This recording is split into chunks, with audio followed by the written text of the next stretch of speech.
নমস্কাৰ ডাঙৰীয়া। নমস্কাৰ। ইমান ফুচফুচকে ক'লে যে অকণমান ডাঙৰকে কওক।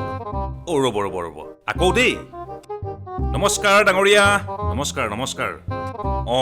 এইবাৰ অলপ হৈছে, হ'লেও ইমান উন্নত মানৰ হোৱা নাই যদিও চলি যায় আৰু।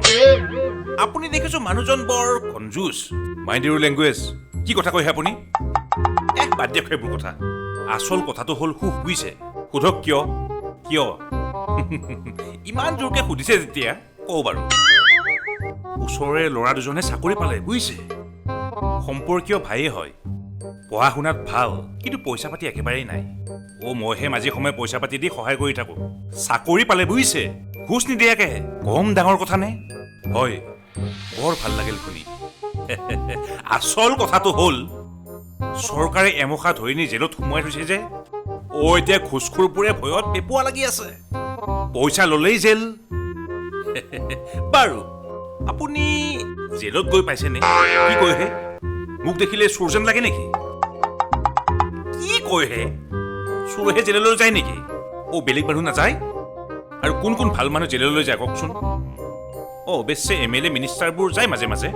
কথা ভালকে ক'বহে। ময়ো জেলত গৈছো, মাজে মাজে গৈ থাকো। কিয়? বৰ ভয়াতুৰ মানুহে আপুনি। মই আচলতে জেলত চব্জি চাপ্লাই দিওঁ। কি কৈ আছিলো? অসমত দুৰ্নীতি শেষ হৈছে। চাকৰি বাকৰি, ঠিকা ঠুকুলি আজিকালি পইচা নিদিয়াকৈ পায়। কম ডাঙৰ কথা নে? ইমান কষ্ট কৰি পঢ়ি শুনি নিজৰ পচন্দৰ চাকৰিটো পাবলৈ যদি পইচা দিব লাগে, কেনেকৈ হ'ব কওকচোন?